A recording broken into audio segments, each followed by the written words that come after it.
So hi అండి అందరికీ.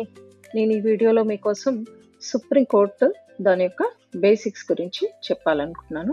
The supreme court of India guardian of the కాన్స్టిట్యూషన్గా పిలవచ్చండి.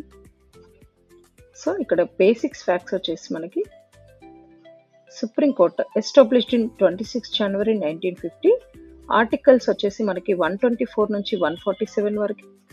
Supreme court యొక్క లొకేషన్ వచ్చేసి New Delhi. This is the highest judicial authority of ఇండియాగా చెప్పొచ్చు. నెక్స్ట్ వచ్చేసి మనకి సుప్రీం కోర్ట్ యొక్క composition. So 1 chief justice of India, other judges up to 33 members. Total strength వచ్చేసి మనకి 34 మెంబర్స్గా కంపోజిషన్ ఉంది. So next appointment of judges.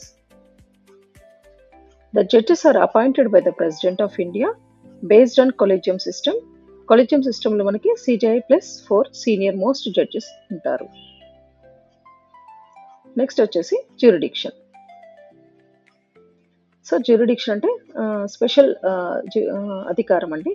Original jurisdiction under central state disputes, applied jurisdiction, civil, criminal and constitutional cases, advisory jurisdiction. Next వచ్చేసి మనకి important powers. Supreme court యొక్క important powers వచ్చేసి judicial review.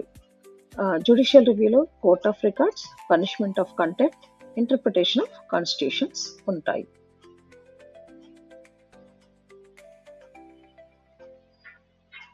So tenure and removal. Retirement age వచ్చేసి 65 years.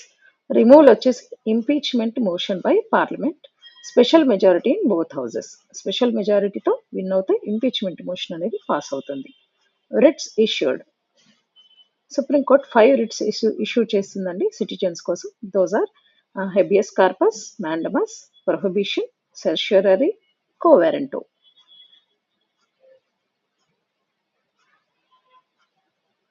So landmark doctrines.